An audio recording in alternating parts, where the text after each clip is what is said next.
Mais uma revisão, só que dessa vez um pouquinho mais rápido. Seja muito bem-vindo, fico feliz de te ajudar.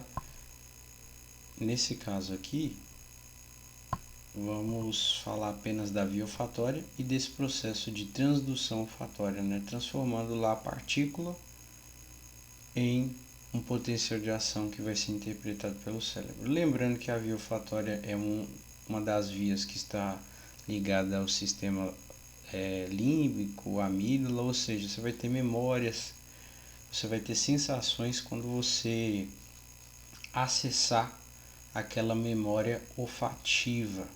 Lembrando também que a via olfatória ela é uma das vias que passam diretamente para o córtex cerebral, que vão diretamente para o córtex cerebral e não passam ali por processos intermediários, por vias intermediárias, tá certo?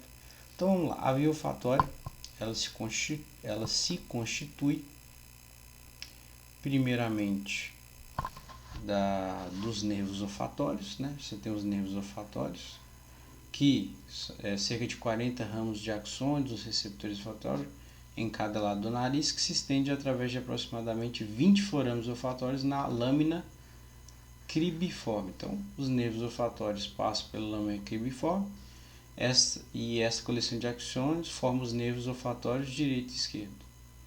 Os nervos olfatórios eles terminam no bulbo olfatório. Então, esse processo aqui, ó, nervo olfatório, eles são ramos de axônios que passam pela lâmina cribiforme, certo?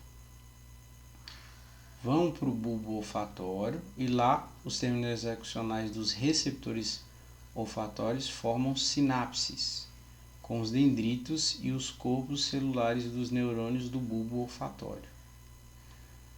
Os axônios dos neurônios do bulbo olfatório se estendem posteriormente, formando o trato olfatório. Então, eles formam o trato olfatório futuramente, né? E aí tem uma projeção para o córtex cerebral, né? Que os axônios do trato olfatório se projetam para a área olfatória primária, beleza? Do córtex cerebral. Essa área está localizada nas faces inferior e média do lobo temporal, certo? E por fim, nós chegamos aí na percepção consciente, nesta área olfatória, lá na área olfatória primária, onde começa a percepção consciente do cheiro. Então esse é o processo da via olfatória. Como se dá, né, as vias intracelulares, né, a transdução olfatória. Então, basicamente, você tem a proteína receptora olfatória, molécula odorífera, né? Aqui, ó, você tem uma molécula odorífera.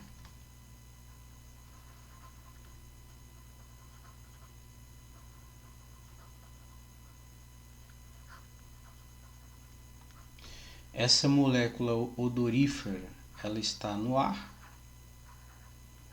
tá por aí.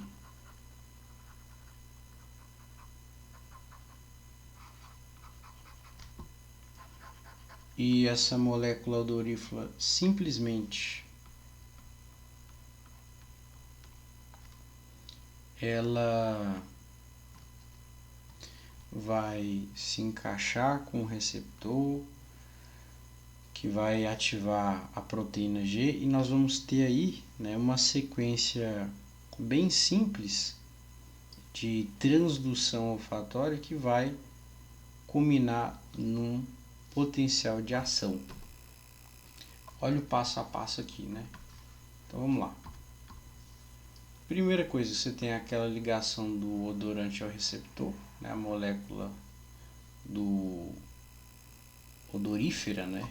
Do odorante, a uma proteína receptora olfatória, localizada em um cílio olfatório. E aí você tem a ativação da proteína G, ou seja, o sistema metabotrópico, né? E aí a ligação da molécula odorífera estimula a proteína G e depois a proteína G ela ativa o adelinato ciclase, que é esse processo que você está vendo aqui, ó, ativação do adelinato ciclase.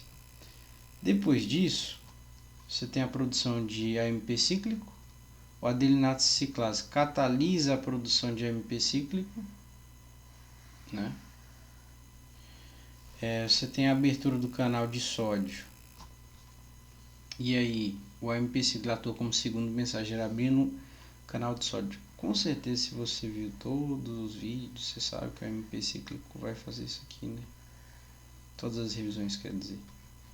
Na verdade, você está estudando esses processos, sempre que estão envolvidos no AMP cíclico, você vai lembrar que vai ter a abertura de canal de sódio. Depois, por fim, você tem a geração do potencial de ação despolarizante. Aqui, ó. A entrada de sódio causa um potencial gerador despolarizante na membrana.